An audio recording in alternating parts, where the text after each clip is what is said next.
So what 100 million buys, huh? It wasn't that hard to find you, Toretto. Wasn't hiding. Last week, a team of highly coordinated drivers took down an entire military convoy. You know Rio was my last job. Oh, I know you didn't do it. But you're gonna help me take down the team that did. And why is that, Hobbs? Been chasing this crew across 12 countries. This was taken a week ago. It's impossible. I need your help, Dom. I need your team. Hello everyone and welcome to this Pupcast review of Fast and Furious 6. Is that the right title, Callum? Yes, this time, for once. Most important film ever made, I think we can safely say as a fact there. That is a fact, a factual fact that is true. And yeah, I wouldn't say it's hyperbole in the slightest, I believe. No, it is a fact. That is for gospel. Yes, exactly. That statement is family. And family is everything. So, Callum, what did you think of not Limp Bizkit? What did you think of bringing in jokes into the podcast review? Why not? What did you think of Fast and Furious 6? So dumb. Was it dumb? So dumb. Well, what do you think about it? What did you like? Where did it come in the canon of the Fast and Furious movies? I think we should say where we lie with Fast and Furious. What are your opinions on the franchise so far, my friend? Well, so far, in order of best to worst, Fast 5 is my favourite because it's, so dumb and it's dumb, but it's a fun heist caper movie that kind of just reaches the point where the series decides to become legitimately great.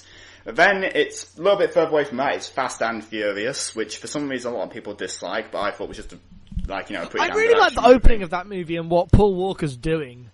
And it cuts to Paul Walker in the chases, and I'm like, this movie is so much better directed than any of the other ones. I have no idea how that man managed to make his way into the FBI after everything he's done beforehand. He lives his life a quarter mile at a time. Yeah, I liked Fast and Furious. It's just a pretty good action movie. A bit overlong near the end, but it's still a damn good action movie. Then a little bit further away from that is Tokyo Drift, which I know a lot of people hold up as the best of the series by a country mile and stuff like that, but it would be if, as a character drama, if anybody other than Lucas Black was playing the lead, who is just, the worst. I know you really don't like Lucas Black. No, he's again, literally, if anybody else was playing the lead, it would be fine, but no. He's just terrible.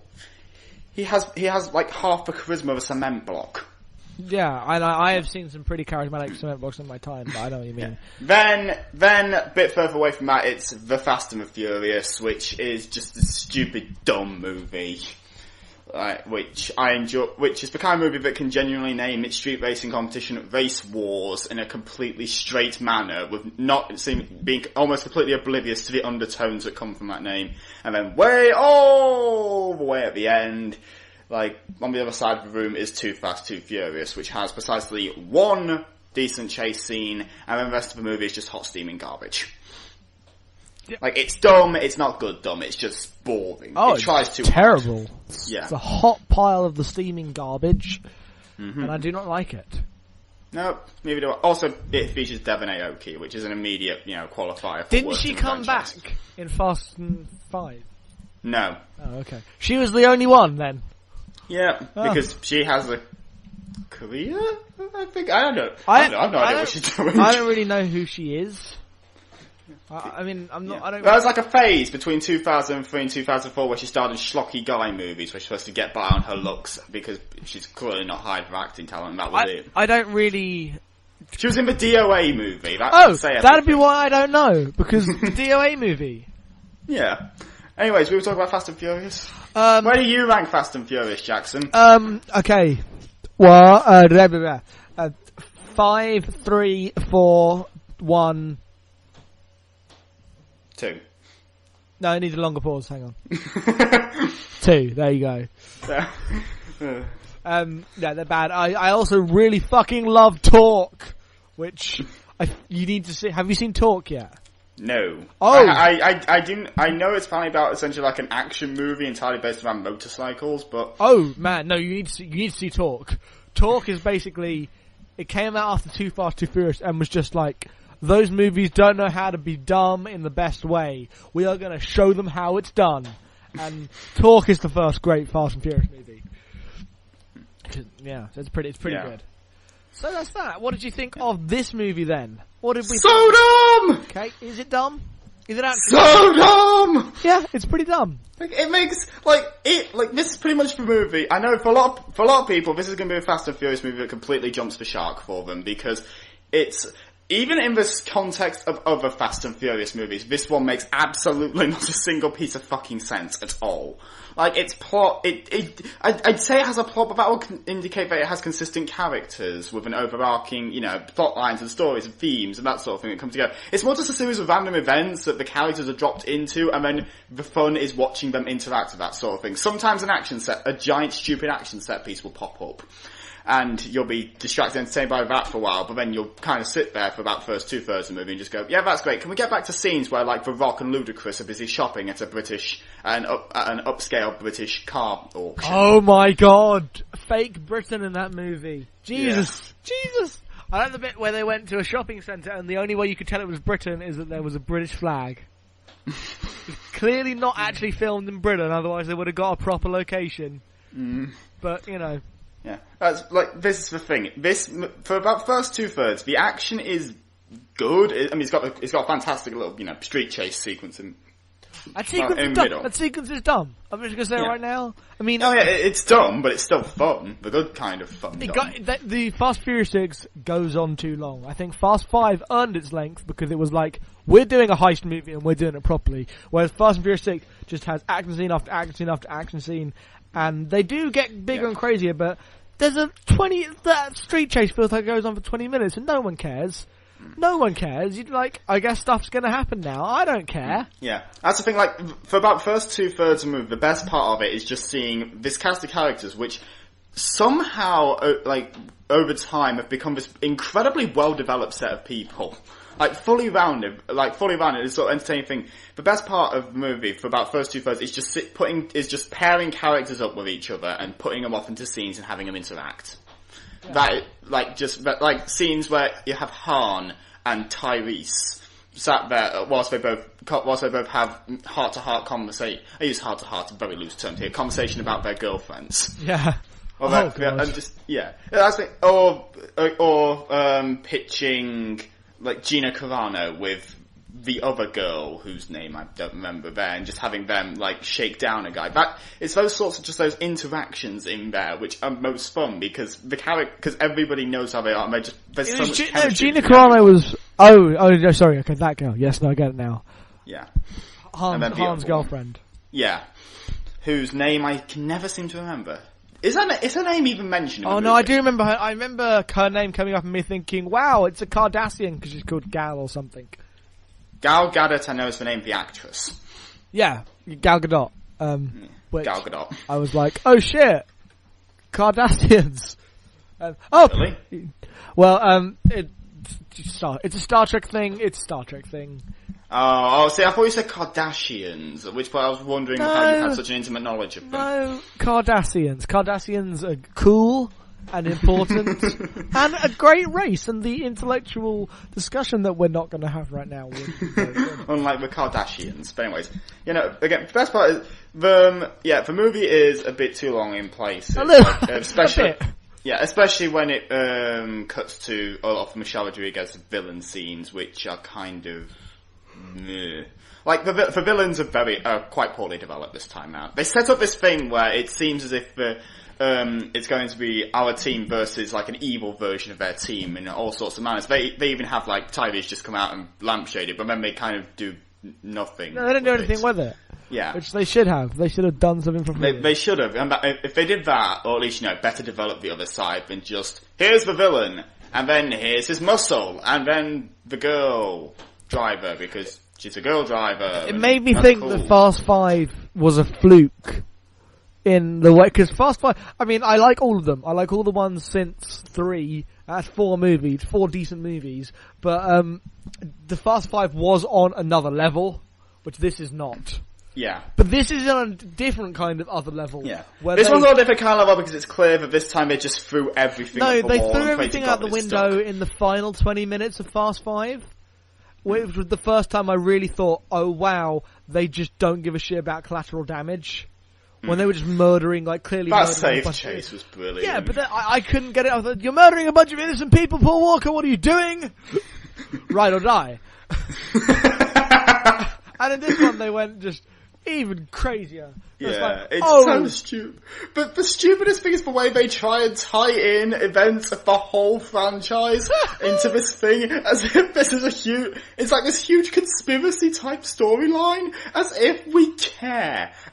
It treats it half in a kind of tossed off, in like a genuine, no, this is important. This is like the way they try and link the villain from Fast and Furious into this movie. Oh god, shit. Which also means that Shea Wiggum gets to pop up for 5 minutes and look annoyed at Paul Walker, which, you know, good for him. I'm glad he's getting a paycheck. Me too, but geez, there's a lot. There's 2 references up the wood. There's more inter-series references in this than there is in Iron Man 3. Yeah. That's the thing, like, it does it half completely serious and the other half kind of in a winking, like, just tossed off, yeah, we know this is dumb kind of way, because I just refuse to believe that they think that their storyline is in any way any way good, because the plot in this is hot steaming garbage that makes no sense. There is a third act twist, like, involving a character, there is. that comes out of nowhere, and like, there's no reason for it, it makes no sense! Like, I mean, but admittedly, it's a character not built up anyway, but like, it kind of just contradicts events that happened earlier in the movie for no sodding reason. Oh yeah, god, it was dumb. It was dumb! Like, yeah, it's dumb, but it still worked because you just sat there, just like, laughing along and having a huge amount of fun, because when this movie gets going, and especially with its stupid set of action sequences in the third act, it is huge fun. Just, like, you know, do you agree with me here, Jackson? Oh yeah, no, I am with you on this. I would say that it's well-directed action, but I'm not sure whether this was a fault in my cinema or if it's a fault of film, but there are a lot of sequences that are shot like a bit too dark to make a lot of things out, which like combined with shaky cam can make some sections a bit hard to, read exactly who's where and what's going on, that sort of thing. It's rare, but I'm not sure if it's a problem with the cinema, like the projector of the cinema I was in, or whether it's a legitimate problem with lighting the film, but... Oh god, man, the cinema experience I had with this was the worst. It's the worst thing. British crowd of awful people. How bad was your experience? It was pretty bad. It was pretty bad. Because I went on a Friday night with a full cinema, which initially seemed like it would be full of, the worst. Like, because it seemed to have every single stereotype of terrible film watcher there. But no, and yeah, I had an amazing time because the crowd were really into it as well. Well, no, they weren't. They were just like loud in the pre-bits, really, and then completely silent for the entire film. It didn't feel like they were into it. It felt like they were like, "What the fuck is this?" Which I guess is fair. Did they not even have a reaction to the stinger? No, they never reacted to the stinger. There was only one moment in the entire film where they laughed, compared to me, who was laughing about every 20 seconds. Oh god, that opening, like, all the opening sections for Rock, all his dialogue there before he goes to meet Dominic Toretto, that is in a way that I was just sat there, I was like, okay, now this is gonna be dumb in the kind of like, it's kind of bad dumb, but in a way that you're enjoying watching it. Oh man. Yeah. Is that legal? I don't know. No. But do you want to go in and tell him that? So good.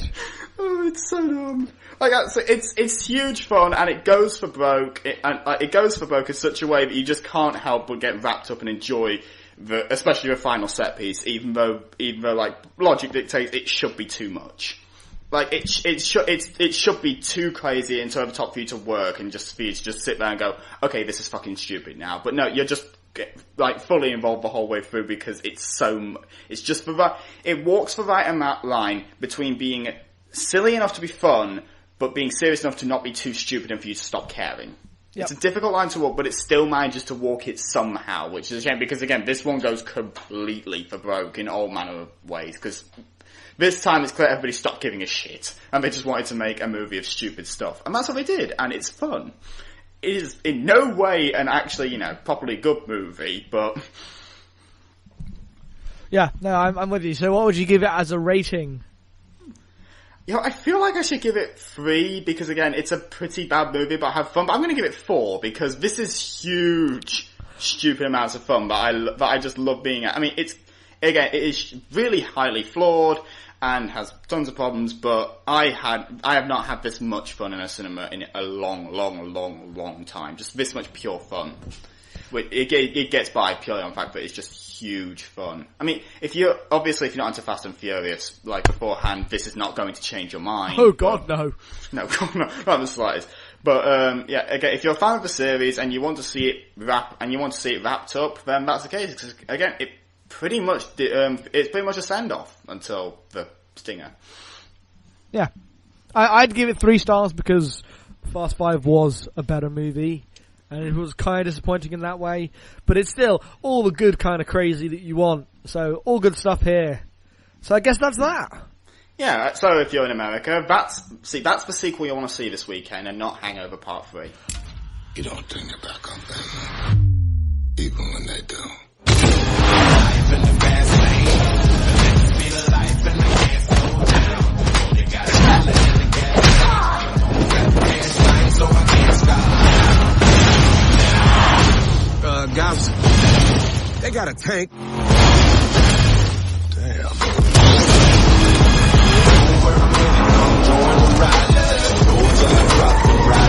We talking vehicular warfare. This is not what we do.